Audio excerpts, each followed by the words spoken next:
Hello everyone, welcome to GS centre. दोस्तों, कैसे हैं आप सब? उम्मीद है आप सब अच्छे होंगे। तो चलिए, आज हमारा एक नया सेट है। आज हम सेट करने वाले हैं previous year questions UP special. तो उत्तर प्रदेश स्पेशल यूपी के एग्जाम्स में यूपी स्पेशल से भी काफ़ी पूछा जाता है। तो जितने भी क्वेश्चन प्रीवियस एग्जाम में आए हुए हैं वो देखते हैं, जो भी क्योंकि काफ़ी इंपॉर्टेंट हो जाते हैं, क्योंकि स्टेट एग्जाम में बहुत सारी चीज़ें स्टेट से भी पूछी जाती हैं।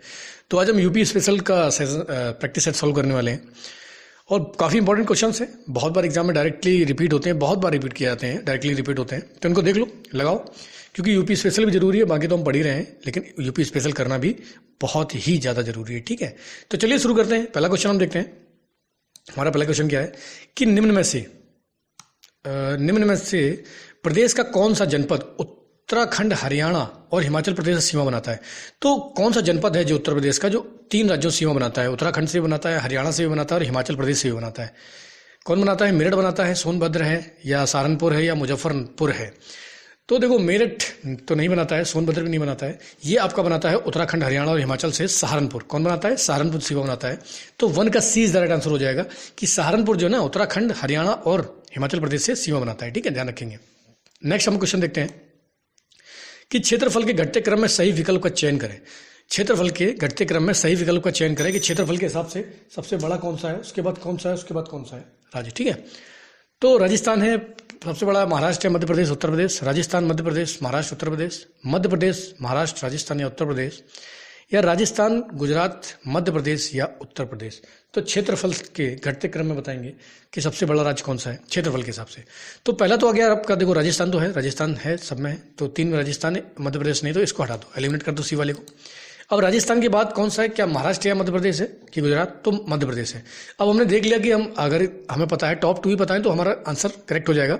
तो सबसे क्षेत्रफल के हिसाब से राजस्थान बड़ा है, फिर मध्य प्रदेश बड़ा है, फिर महाराष्ट्र बड़ा है और फिर उत्तर प्रदेश। तो 2 का B is the right answer हो जाएगा। कौन सा हो जाएगा? 2 का B is the right answer हो जाएगा। ठीक है, उसको ध्यान रखेंगे।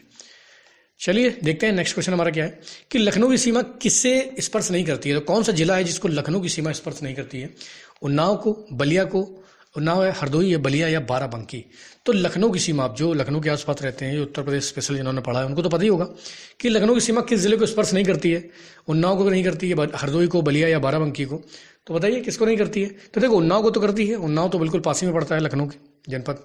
बाराबंकी भी करती है, हरदोई की भी करती है, बलिया की नहीं करती। बलिया पूर्वी उत्तर प्रदेश में कहाँ पर है? बलिया की सीमा बिहार से क्या करती है? बिहार से स्पर्श करती है, तो बलिया तो नहीं होगा यहाँ पर। तो 3 का सी इज द राइट आंसर हो जाएगा। क्या हो जाएगा? 3 सी इज द राइट आंसर। ठीक है, नेक्स्ट हम क्वेश्चन देखते हैं कि पश्चिम से कौन सी नदी काफी हद तक उत्तर प्रदेश की सीमा निर्धारित करती है? तो पश्चिम से कौन सी नदी है जो काफी हद तक उत्तर प्रदेश की सीमा निर्धारित करती है? चंबल है आपकी, केन है, गंगा है, यमुना है? कौन सी नदी है? जल्दी बताएं, कौन सी नदी? क्या चंबल है, केन है, गंगा या यमुना?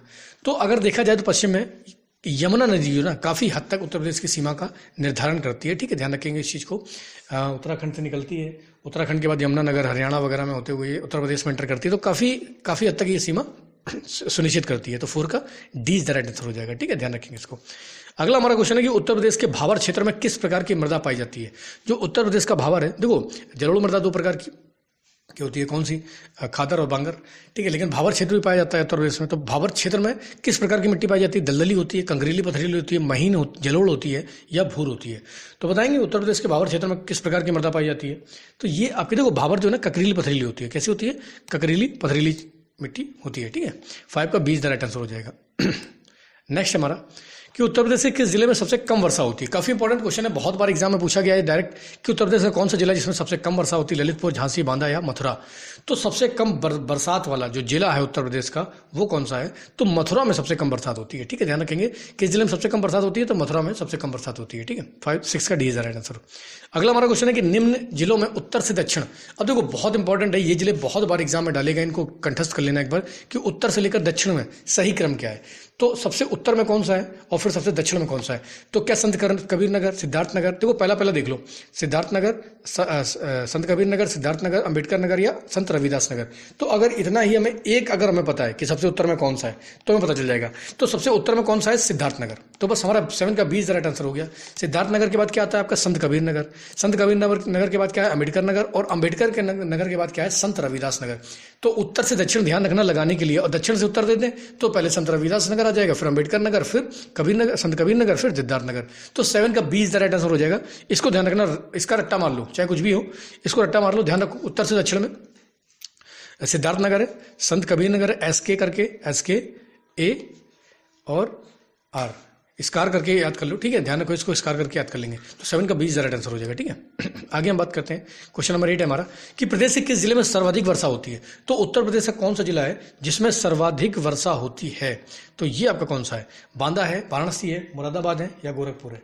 कौन सा है? तो ये आपका 8 का डी राइट आंसर हो जाएगा, गोरखपुर में। सबसे ज्यादा बरसात कहाँ होती है? गोरखपुर में। सबसे कम बरसात कहाँ होती है? मथुरा में, उत्तर प्रदेश में, ठीक है। अगला हम देखते हैं कि क्वेश्चन 9 हमारा है कि सोनभद्र को स्पर्श करती है। कितने राज्यों की सीमाएं सोनभद्र को स्पर्श करती हैं? 2 राज्यों की, 3 राज्यों की, 4 राज्यों की या 5 राज्यों की? तो कितने राज्यों की सीमा सोनभद्र को स्पर्श करती है? तो ये है आपकी 4 राज्यों की सीमा। कौन कौन से राज्यों को स्पर्श करती, कौन कौन से राज्य हैं जिनको इसकी सीमा स्पर्श करती? कमेंट करके बताओ कि कौन कौन से राज्यों से सोनभद्र की सीमा स्पर्श होती है। बहुत सरल है, ठीक है। आगे हम बात करते हैं, क्वेश्चन नंबर 10 है कि उत्तर प्रदेश का कौन सा क्षेत्र आगे कल्प की प्राचीनतम शैलों से निर्मित है? तो सबसे पुरानी शैल जो है ना, मतलब बहुत प्राचीन शैलों से निर्मित है, कौन सा क्षेत्र है? बुंदेलखंड है, रोहिलखंड है, विंध्याचल है या शिवालिक है? तो कौन सा ऐसा क्षेत्र है जो आग कल्प की शैलों से निर्मित है? तो ये आपका बुंदेलखंड रीजन है। कौन सा है? बुंदेलखंड रीजन। बहुत पुराने प्राचीन शैल पाए जाते हैं वहां पर। तो 10 का ए इज द राइट आंसर हो जाएगा। नेक्स्ट हमारा क्वेश्चन है कि निम्न में से उत्तर प्रदेश की सीमा नहीं लगती है। कहां से उत्तर प्रदेश, किससे उत्तर प्रदेश की सीमा नहीं लगती? राजस्थान से, पंजाब से, हरियाणा से या नन ऑफ द अबव? तो उत्तर प्रदेश की सीमा इनमें से किससे नहीं लगती है? तो क्या राजस्थान से लगती है? बिल्कुल लगती है। क्या हरियाणा से लगती है? बिल्कुल। सहारनपुर की सीमा लगती है हरियाणा से। राजस्थान की मथुरा से लगती है, मथुरा हो गया, आगरा हो गया, तो राजस्थान की सीमा लगती है। लेकिन पंजाब से नहीं लगती है। कहां से नहीं लगती है? पंजाब से नहीं लगती है। तो 11 का 20 द राइट आंसर हो जाएगा हमारा। क्या हो जाएगा? 11 का 20 द राइट आंसर कि पंजाब से उत्तर प्रदेश की कोई सीमा नहीं लगती है। आगे हम बात करते हैं क्वेश्चन नंबर 12 में हमारा उत्तर प्रदेश का सर्वाधिक वर्षा का क्षेत्र पूछा। देखो अभी तो पूछ रहा था जिला वगैरह, अब पूछ रहा है सर्वाधिक क्षेत्र। क्या तराई क्षेत्र है? पूर्वी गंगा मैदान, मध्य गंगा मैदान, पश्चिमी गंगा मैदान या तराई क्षेत्र? तो सबसे ज्यादा जो बरसात होती है उत्तर प्रदेश में वो तराई क्षेत्र में, नाम ही है तराई, ठीक है। तो ध्यान रखो तराई क्षेत्र में सबसे ज्यादा बरसात होती है। तो 12 का इज द राइट आंसर हो जाएगा। अगला है हमारा कि निम्न में से सर्वाधिक क्षेत्रफल वाला जिला कौन सा है? 4 जिले दिए गए हैं, इनमें सबसे ज्यादा क्षेत्रफल किसका? बहुत बार एग्जाम में पूछा जाता है, सोनभद्र का, सीतापुर का, हरदोई का या लखीमपुर खीरी का? तो सबसे ज्यादा जो क्षेत्रफल है जिले का वो कौन सा है क्षेत्रफल की दृष्टि से? सर्वाधिक क्षेत्रफल वाला जिला कौन सा है? तो सोनभद्र, सीतापुर, हरदोई या लखीमपुर? तो सबसे ज्यादा क्षेत्रफल किसका है? लखीमपुर खीरी का। तो 13 का डी राइट आंसर हो जाएगा, ठीक है। चलो क्रम में लगाओ, अच्छा इन चारों में क्रम में लगाओ। सबसे ज्यादा तो चलो लखीमपुर का है, उसके बाद किसका है फिर क्रम में लगा कमेंट करके बताओ मुझे, ठीक है। 13 का डी राइट आंसर हो जाएगा। नेक्स्ट हमारा क्वेश्चन नंबर 14 कि क्षेत्रफल की दृष्टि से उत्तर प्रदेश का भारत के राज्यों में कौन सा स्थान है? कौन से नंबर का स्थान है उत्तर प्रदेश का भारत के राज्यों में? तो जल्दी से कमेंट करो। दूसरा है, चौथा है, तीसरा है या 5वां है? तो 14 का 20 राइट आंसर हो जाएगा, चौथा। अभी मैंने बताया था पीछे कि सबसे बड़ा राजस्थान है, राजस्थान के बाद मध्य प्रदेश, मध्य प्रदेश के बाद महाराष्ट्र, महाराष्ट्र के बाद आपका उत्तर प्रदेश है क्षेत्रफल की दृष्टि से चौथा सबसे बड़ा, ठीक है। नेक्स्ट हमारा क्वेश्चन है क्वेश्चन नंबर 15 कि निम्न में से किस जिले को अंतर्राष्ट्रीय सीमा स्पर्श नहीं करती है? तो कौन सा जिला इसको अंतर्राष्ट्रीय सीमा स्पर्श नहीं करती है? बलरामपुर, श्रावस्ती, पीलीभीत या बस्ती?